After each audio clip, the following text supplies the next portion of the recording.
Hello everyone. Today we will see lecture number 11 from design and analysis of an algorithm.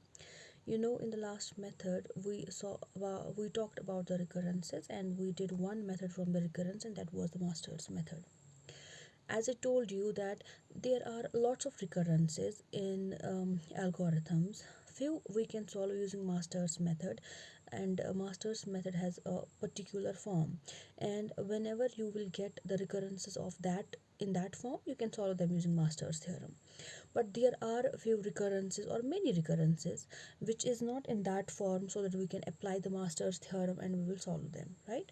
We can solve them. Say for example, if we have a recurrence like t of n is equal to tn minus 1 plus n for n is greater than 1, and an initial condition is given that t1 should be equal to 1. We don't know about the n, but the initial one should be that. Means your problem starts with the input size 1.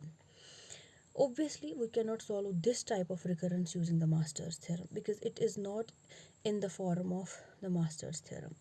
These types of recurrences can be solved using substitution method. Okay, so substitution method, or we can say the iterative method, both methods are same. We can solve our recurrences using them. How can we solve this recurrence? We will start. So obviously in this recurrence, what we have to do is we have to start at n and work backward. That means we know that t of n is equal to t of n minus 1 plus n. Okay, this is the nth term. t of n minus 1th term किसके बराबर होगी?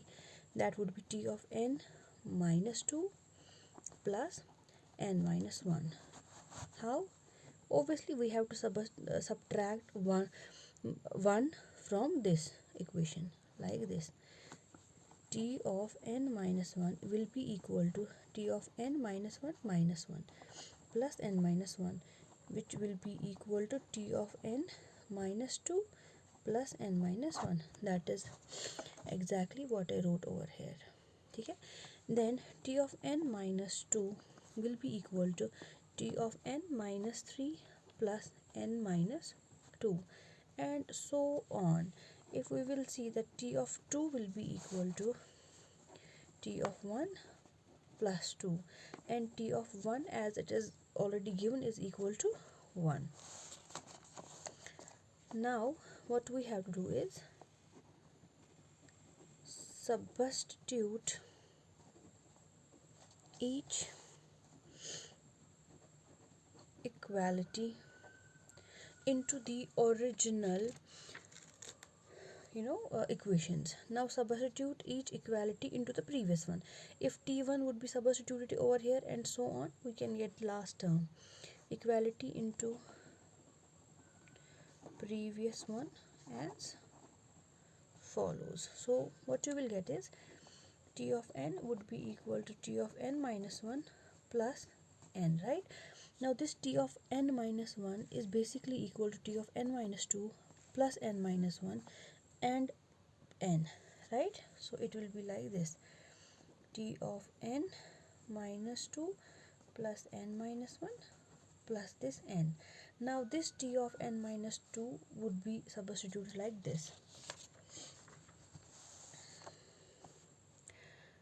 t of n minus 3 plus n minus 2 plus n minus 1 plus n, and so on. So t1 plus 2 plus 3 plus n minus 2 plus n minus 1 plus n. And if we will substitute this t1 equal to 1, this will be 1 plus 2 plus 3 and so on up to n minus 2, because here we don't know what will be our n, so we have to generalize it, right? So if we will assume this is nothing but the summation of first n natural numbers, so we can write it like this: summation of I is equal to 1 to up to n, right?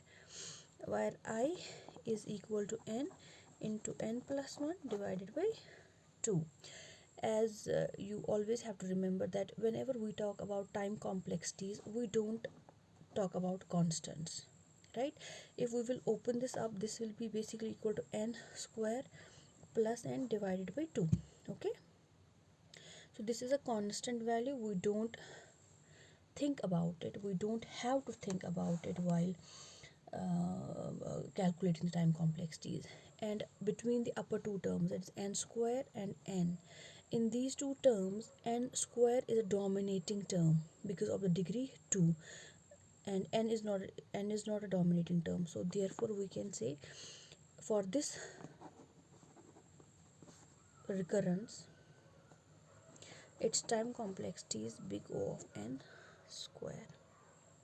I hope you understood how we have to perform the substitution method. Let me give you one more recurrence as the homework. Try to solve this at home. T of n is equal to T of n minus 1 plus 2 divided by n, where n is greater than 1 and your T1 is given to 0. Thank you.